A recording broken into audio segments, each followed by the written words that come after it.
Like, I'll listen to people tell me that I'm a bad coach, blah, blah, blah, blah. But I'll tell you this, my players acted right, and when they didn't, they were gone. I had a couple that didn't, and they were gone. Here's a Deion Sanders talking about respect for women. I wish more coaches would have the stones to do this. Let's roll a little bit of Deion.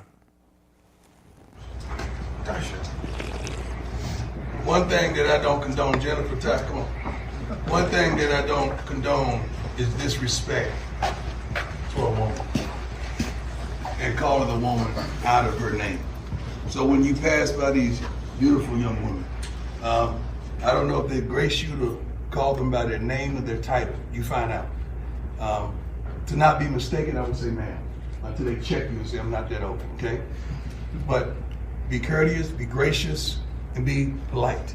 And if there's any dysfunction or obstruction with your girlfriend, fiance, or whoever, with any abuse, that's it. It's over. Don't call me, don't have your mama call me, don't call Rick. It's a wrap. You understand that? We're going to respect our women wholeheartedly. Thank you, ladies.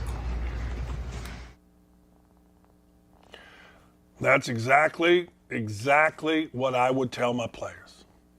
It's exactly. In fact, when I was the head coach at Indiana for 7 games and the idiots that were in the program, I brought all the women and all the staff, academic staff, I put them on a little stage we had, and I told the idiots, any one of you disrespects any of these people in any way doing their job, you're out of here.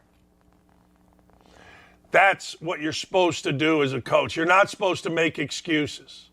Now, the interesting thing for Deion Sanders is going to be this. What happens, because it's going to happen, when a really good player or star player violates that right there. That's why a lot of college coaches don't put rules on. Coach Knight always had 2 rules. 1, don't respect me or the program. That's 1. 2, don't respect your family. Don't disrespect your family, excuse me.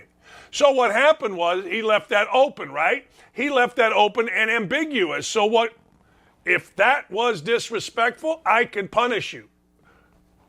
But when you make steadfast rules, now it's going to be interesting for Coach Prime. What happens if, or when, if he's there long enough, it's going to happen. I liked what he said, don't even call me.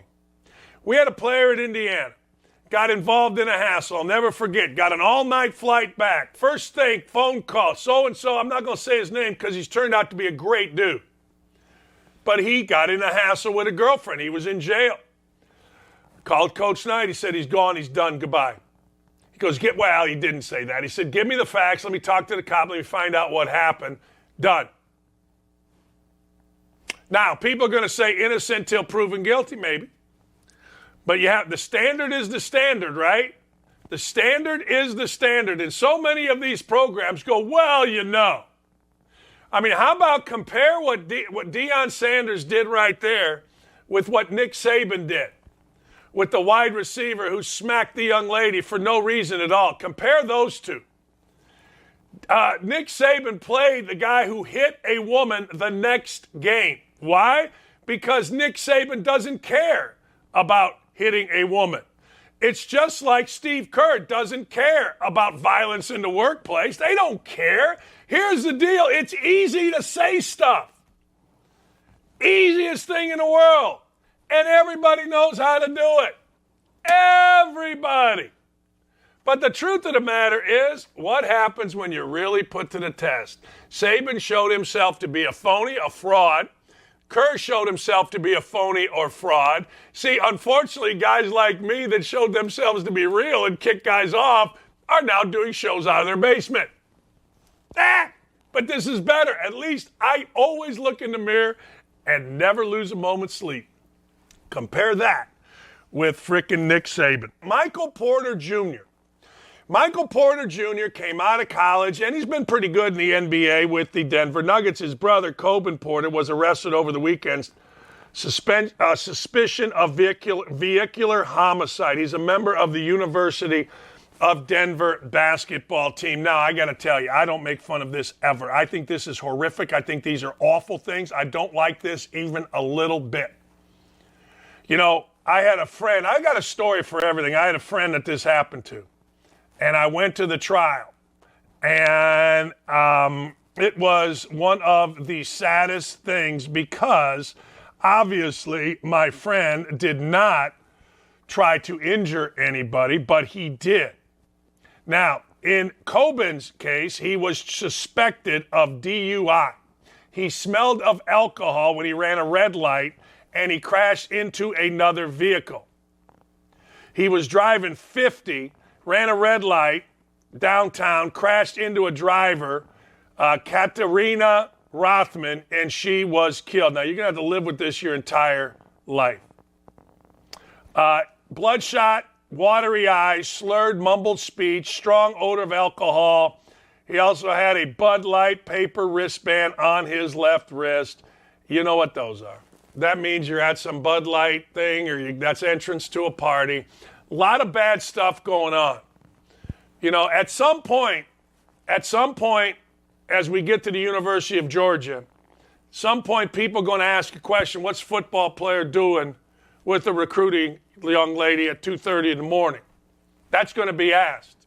Now, who knows? I'm not suspecting anything, but the coach in me, that's the first thing I thought. But speaking of Georgia football player Rara Thomas has been arrested on false imprisonment and misdemeanor battery, family violence. Wouldn't let a young lady out of his dorm room. What's going on in Georgia? I mean, what are we doing? I mean, seriously. I mean, look, here's the deal. I get it. When I went to Indiana, it was after a national championship, and, man, the stories were crazy. But here's the deal.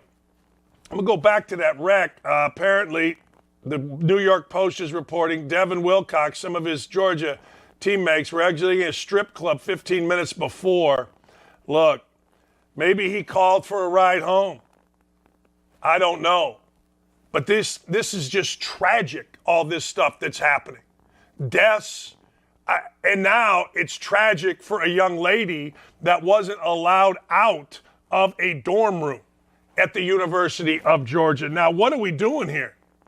Like, I get it. One of the worst things that, well, let's put it this way. One of the worst things that you can possibly do, if not the worst thing, is violate a woman. Now, you can hit on a woman at a bar, you can do it, but you can't detain, you can't assault, hit. I always had a policy, and I think I've talked about this.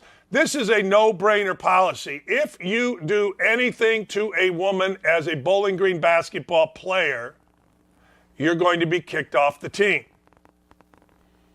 So this guy here, decides that he is going to bruise a woman's bicep, abrasions on her shin, which people think, well, he may have kicked, stood in front of her dorm room telling her she could not leave.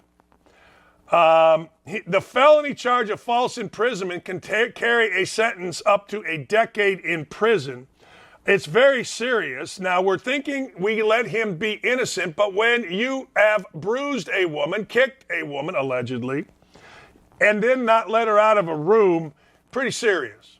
Now, I would assume, again, this is just based on talking to my sister, who's 25-year prosecutor, Marion County, dealt with a lot of stuff, domestic violence prosecutor. This will all work itself out, and I don't imagine the kid's going to spend 10 years in prison, but something needs to happen here to teach him and others a lesson. Hey, thanks for watching Don't At Me with me, Dan Dakich. Make sure to like, subscribe, or click the notification bell for more of my beautiful face. Check out my full show to my right, or watch this other video. See ya.